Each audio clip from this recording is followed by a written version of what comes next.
Bora de informação exclusiva no São Paulo. Quero contar para vocês como o Tricolor está usando a grana que era destinada pela Superbet ao pagamento de parte dos vencimentos de Oscar. O Oscar recebia 2 milhões e 300 mil reais mensais, sendo 1 milhão e 200 mil pagos pela Superbet. Você sabe, o Oscar na virada do ano decidiu se aposentar e embora ainda não tenha assinado a rescisão do contrato, ele deixou de receber seu salário a partir do mês de janeiro.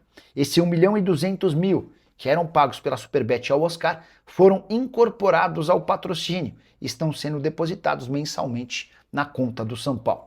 O Tricolor pode usar esses 14 milhões e 400 mil ao longo de toda a temporada para buscar um outro jogador? Sim, vai depender do presidente Hélio Massis. Ainda não há uma decisão tomada e diante de todas as dificuldades financeiras com o fluxo de caixa, que inclusive causaram nos últimos meses atrasos nos pagamentos dos direitos de imagem, a tendência é que essa grana seja utilizada para pagamento de contas em vez da contratação de mais um atleta. Hora de falar sobre Bobadilla e o papo de que o volante paraguaio interessa a clubes do exterior. Nos últimos dias surgiu a notícia de que o Brighton da Inglaterra, o Betis da Espanha e o Como da Itália entraram em contato. Se houve esse contato, não foi com o São Paulo, talvez com os representantes do jogador, porque na manhã dessa quarta-feira conversei com o dirigente tricolor do departamento de futebol e ele assegurou que não existe qualquer sondagem ou proposta pelo Bobadilla. 24 anos de idade, titular absoluto na atual temporada, 11 jogos, 2 gols e uma assistência, um dos gols marcados na vitória contra o Bragantino, que valeu ao São Paulo a classificação para a semifinal do estadual. O jogador foi comprado em 2024 do Cerro Porteño por 10 milhões de reais, que garantiram ao São Paulo 60% do valor de uma venda futura. Esse é um ponto importante. Ainda que exista uma proposta oficial e o São Paulo venda, o Tricolor vai ficar com apenas pouco mais da metade da grana.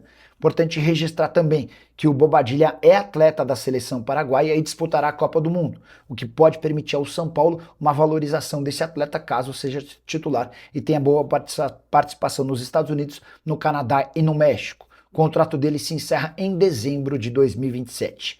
Para de informação importante, Luiz Henrique, atacante da seleção brasileira e ex-jogador do Botafogo, deve ser negociado pelo Zenit na metade do ano. A verdade é que o investimento de 33 milhões de euros feito pelo Zenit para a compra do atleta junto ao Botafogo até aqui não se justificou. Não dá para dizer que o Luiz Henrique está brilhando por lá. Pelo contrário, são 18 jogos, 3 gols e 2 assistências.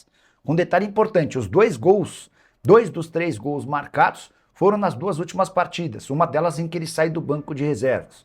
O Luiz Henrique, na penúltima partida do Zenit, faz o gol e acaba sendo substituído no início do segundo tempo.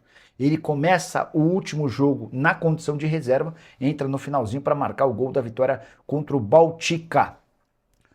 A chegada, por exemplo, de John, contratado do Red Bull Bragantino, diminuiu um pouquinho do espaço do Luiz Henrique. E hoje, os principais brasileiros do time são o Wendel, que já foi pretendido por vários clubes brasileiros, entre eles Flamengo, Fluminense, Botafogo e Palmeiras, o John, que acabou de ser contratado, e em especial o Pedrinho, jogador formado na base do Corinthians. Não confunda o Pedrinho que jogou no Atlético.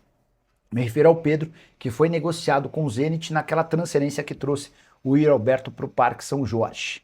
Importante registrar que são vários os brasileiros que atuam no Zenit. Nessa última partida contra o Baltica que eu citei, foram 7 brasileiros em campo, 6 titulares e o Luiz Henrique quem entrou no decorrer da partida. A tendência é que o Luiz Henrique e o Nino sejam vendidos na metade do ano, mas não esperem por fáceis negociações ou por valores baixos. O Zenit costuma dificultar até transferências de atletas em baixa, como foi o caso do Gerson para o Cruzeiro. E o São Paulo deve antecipar receitas de televisão. Tricolor, que tem novo presidente, o Hélio Massis, procurou nos últimos dias dinheiro em diversas instituições bancárias. Hélio Massis se reuniu com bancos, com a Galápagos e com outras instituições para tentar viabilizar modelos de aportes financeiros. A grande verdade é que as ações foram frustradas.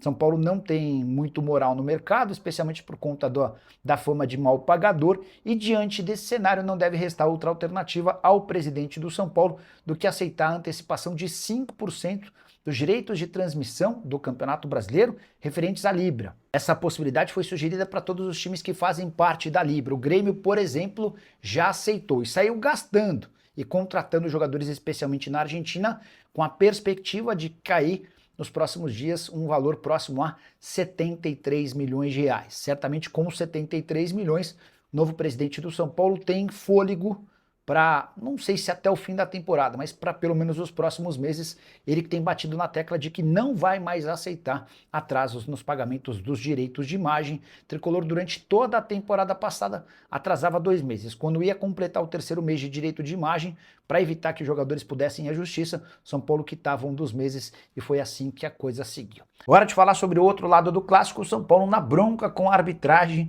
de Daiane Muniz e suas assistentes. Tudo porque o São Paulo, quando perdia por 1-0 no início do segundo tempo, teve um pênalti a seu favor não marcado. Lucas chuta a bola, que bate no braço esquerdo do Gustavo Gomes, o braço estava bem aberto.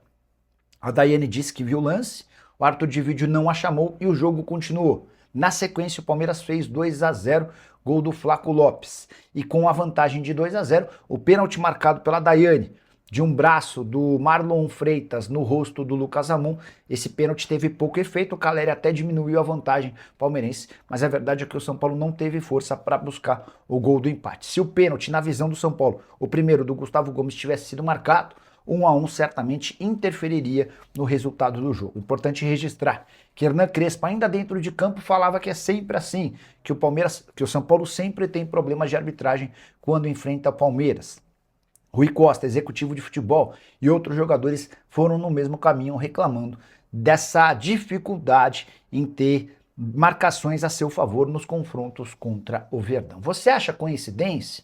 Há uma perseguição contra o São Paulo? O Palmeiras tem sido mais beneficiado do que prejudicado nos duelos contra o Tricolor? Use o espaço para comentário e registra a sua opinião, beleza?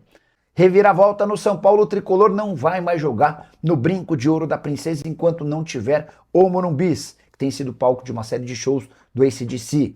São Paulo decidiu jogar no Canindé, estádio da Portuguesa, na cidade de São Paulo, bem mais perto e acessível para torcedores do Tricolor do que seria o Brinco de Ouro da Princesa, estádio do Guarani, em Campinas. Já está confirmado que São Paulo e Chapecoense, jogo marcado para o dia 12 de março, pelo Campeonato Brasileiro, ocorrerá no Estádio da Luz. Gramado em condições boas, estádio com capacidade para 15.500 torcedores, bem próximo da Zona Norte, bem próximo de 2 estações de metrô. Portuguesa também se comprometeu com o São Paulo a ceder o Canindé em caso de final. Se o São Paulo passar pelo Palmeiras nesse domingo na Arena Barueri, o Tricolor vai mandar ou o primeiro ou o segundo jogo da final dentro de casa. E essa casa será o Canindé. Vale a lembrança de que, além dos shows do AC/DC, São Paulo já tem outras 4 datas reservadas ao longo do ano para a realização de outros shows. Torcedor do São Paulo, você gosta da ideia do Canindé? Preferiria, por exemplo, jogar no Brinco de Ouro da Princesa? Já usa o espaço para comentário e registra a sua opinião, beleza? Fala pessoal, estamos aí com atualizações importantes do São Paulo. Se inscreva e ative o sininho para receber mais atualizações do Tricolor. Deixe seu like que é muito importante para o crescimento do canal. Utilize o espaço aqui embaixo para registrar sua opinião. Ficamos por aqui com mais esse giro de notícias. Um abraço e até o próximo vídeo.